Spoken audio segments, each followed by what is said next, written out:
यदि आप जीवन में आर्थिक व पारलौकिक समस्याओं से परेशान हैं अथवा किसी भी तरह का साधना संबंधी मार्गदर्शन, आध्यात्मिक अथवा भौतिक मार्गदर्शन प्राप्त करना चाहते हैं तो कॉल मी 4 ऐप से कॉल करें। डाउनलोड करें कॉल मी 4 ऐप और सर्च करें विश्वनाथ अघोरी, रहस्यों का सौदागर, विचारों का समंदर। जय श्री महाकाल। आदेश। राम जी की उपासना करने वाले व्यक्तियों का स्वभाव कैसा होता है या कब क्या बदलाव आता है?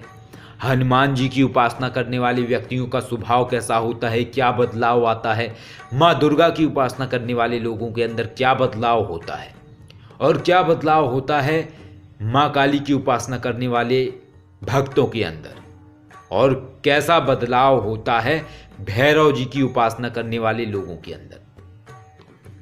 जब कोई व्यक्ति किसी शक्ति की उपासना करता है तो उसके अंदर परिवर्तन आते हैं, और एक सामान्य व्यक्ति जो कोई भी चीजें या कोई भी साधनाएं नहीं करता है तो उसके अंदर परिवर्तन स्पष्ट रूप से सभी को दिखाई देता है।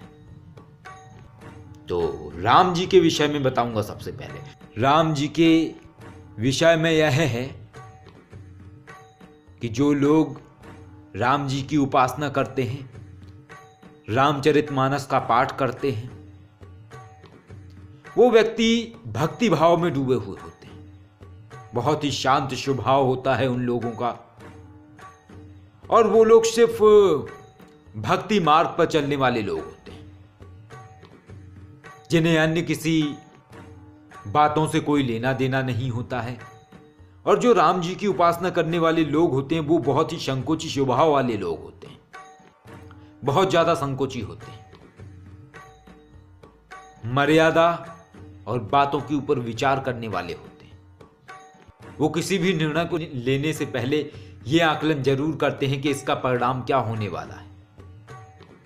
और संकोच तो उनके अंदर इतना होता है कि वो संकोच बस बहुत सारी बातें अपने विषय में किसी को भी नहीं बताते हैं, चाहे वो सुख हो चाहे वो दुख हो, और अपनी भक्ति में ही लीन रहना, और हमेशा कैसी भी परिस्थितियां आ जाएं, सारी परिस्थितियों में अपने ही राम जी को याद करना कि राम जी हैं, सारी परिस्थितियां बदल जाएंगी। आज दुख की स्थिति है, कल सुख की अवस्था भी आएगी। इस तरीके का स्वभाव होता है राम जी की उपासना करने वाले लोगों के अंदर। उनके अंदर भक्ति भाव की मात्रा बहुत होती है।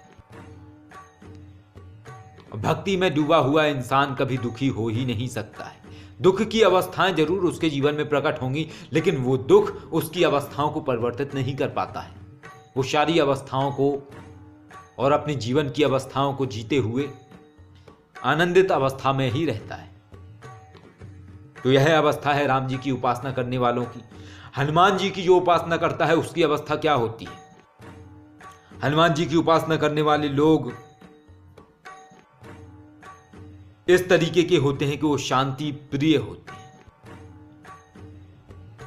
वो ज्यादातर ऐसी अवस्थाओं से बचते हैं जो अवस्थाएं उनके मन के अंदर या विचारों के अंदर क्रोध उत्पन्न करें, क्योंकि यदि उनके अंदर एक बार क्रोध उत्पन्न हो जाता है तो उनके अंदर लगातार वेग आता है। जैसे जैसे वो हनुमान जी की उपासना करते हैं वैसे वैसे उनके अंदर एक वीर रस का भाव आता है, और उनके अंदर एक ऐसी अवस्था उत्पन्न होती है जैसे उनके अंदर कोई अदृश्य शक्ति घटित हो रही है, जो अदृश्य शक्ति उनके शारीरिक बल को बढ़ा रही है। और हनुमान जी पे इतना अटूट विश्वास होता है उनका कि उनके सारे के सारे काम हनुमान जी से ही बनते हैं। यहां तक कि अगर उनको धन भी चाहिए तो वो किसी अन्य साधना को नहीं करेंगे, वो यही करेंगे, कहेंगे और ऐसी ही साधना करेंगे जो साधना हनुमान जी से जुड़ी हुई हो। कहेंगे कि हनुमान जी ही हमें धन देंगे। तो उनकी जो आस्था होती है वो सिर्फ हनुमान जी पर ही होती है। यदि आप किसी अन्य देवता के विषय में उनको बोलो कि आप इनकी उपासना करो तो वो राजी ही नहीं होंगे। वो कहेंगे हम तो इसी में ही खुश हैं। तो हनुमान भक्तों की ये एक विशेषता है कि वो भी भक्ति भाव में डूबे हुए होते हैं, लेकिन स्वभाव से तेज होते हैं, यानी कि वो शांत स्वभाव के नहीं होते हैं। यदि आप हनुमान जी के उपासक को अगर आप छेड़ते हैं तो वो पहले तो विनम्र स्वभाव से आपसे बात करता है, लेकिन इसके बाद ही स्वभाव उग्र हो जाता है, क्योंकि जोर आता है उसके अंदर। हनुमान जी एक ऐसे देवता हैं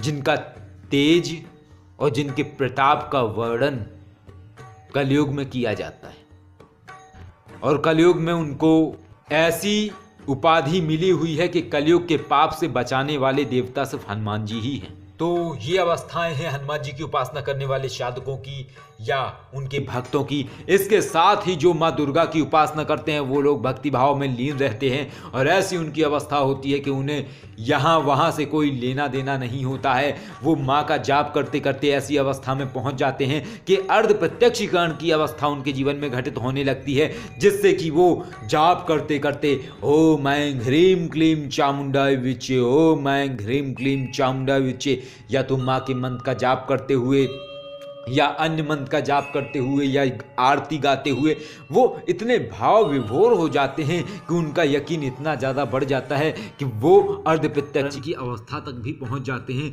जहां पे कि वो शक्ति के स्वरूप को आभास कर पाते हैं और उन्हें ऐसा प्रतीत होता है जैसे कि माँ उनके आसपास ही खड़ी हुई है। उनके आसपास की गतिविधियों पे वो गौर नहीं करते हैं और ना ही आसपास की चीज़ों को समझने की कोशिश करते हैं। वो जैसी अवस्था में रहते हैं वैसी ही अवस्था में अपने आप में आनंदित महसूस करते हैं। यह अवस्था होती है माँ दुर्गा की उपासना करने वाले साधकों की, व्यक्तियों की। इसके साथ ही जो लोग माँ काली की उपासना करते हैं वो लोग स्वभाव से उग्र होते हैं। यदि आप उन लोगों के पास जाते हैं तो वो लोग कभी भी आपसे विनम्र तरीके से बात नहीं करते, क्योंकि उनके अंदर तेज होता है। माँ का जो रौद्र स्वरूप है वो काली, महाकाली स्वरूप है। तो ये तमाम अवस्थाएं होती हैं जो व्यक्ति के जीवन में परिवर्तन लेके आती हैं जब वो उस शक्ति से जुड़ते हैं। तो इस तरीके की अवस्थाएं होती हैं और वो इस अवस्था में पहुंच जाते हैं कि वो अपनी और शक्ति के मध्य में किसी अन्य व्यक्ति की मौजूदगी बर्दाश्त नहीं करते। यदि वो माँ काली की उपासना कर रहे हैं, यदि तीसरे व्यक्ति की उस अवस्था में दखल अंदाजी है या उनकी साधना के दौरान यदि कोई व्यक्ति आ जाता है तो वो उस व्यक्ति से लड़ जाते हैं, झगड़ जाते हैं और भयंकर तरीके से झगड़ा कर लेते हैं, क्योंकि वो अपनी साधना में या माँ की उपासना में किसी भी तीसरे व्यक्ति को बर्दाश्त नहीं कर पाते हैं, चाहे वो उसके जीवन में कितनी ही ज्यादा अहमियत क्यों ना रखता हो। ये अवस्था होती है काली माँ के उपासकों की। और इसके साथ ही जो लोग भैरव उपासना करते हैं वो शांत स्वभाव के होते हैं। उनकी भी अवस्था बिल्कुल हनुमान जी की उपासना करने वाले साधकों जैसी ही होती है, लेकिन इसमें उग्रता की मात्रा अधिक होती है। यानी भैरव उपासना करने वाले लोग बोलते कम हैं, कार्य ज्यादा करते हैं। यदि कोई उपासना करता है, यदि कोई भैरव उपासक साधक को कोई व्यक्ति गालियां देता है तो वो बोलेगा कुछ नहीं, वो सीधा प्रयोग ही ठोक देगा। ये उनकी खासियत होती है कि वो बोलते कम हैं, बताते कम हैं कि मैंने क्या किया, सीधा कर देते हैं। वो वाद विवाद को जन्म नहीं देते हैं। भैरव उपासना करने वाले वो अपने द्वारा किए हुए कार्यों को कभी बताते नहीं हैं कि उन्होंने क्या किया। वो अपने आप को गोपनीय रखना चाहते हैं, किसी को जाहिर नहीं करना चाहते हैं। वो महाकाल के स्वरूप, शिव के स्वरूप, भैरव स्वरूप की उपासना करते हैं और उसमें आनंदित होते हैं। तो ये कुछ अवस्थाएं हैं साधकों की, अलग अलग शक्तियों की उपासना करने वाले साधकों की, और इनके स्वभाव भी भिन्न भिन्न होते हैं। और जैसा कि पहले भी मैं बता चुका हूं, जब व्यक्ति के अंदर तत्व की मात्रा परिवर्तित होती है तो वो अलग इष्ट से अलग इष्ट की शरण में चला जाता है। तो ये भी एक रहस्य है, और रहस्य बहुत सारे हैं। और जैसी शक्तियों की उपासना करता है साधक, वैसे ही उसके भी स्वभाव में परिवर्तन आता है, उसकी भी अवस्थाओं में परिवर्तन आता है। जय श्री महाकाल आदेश।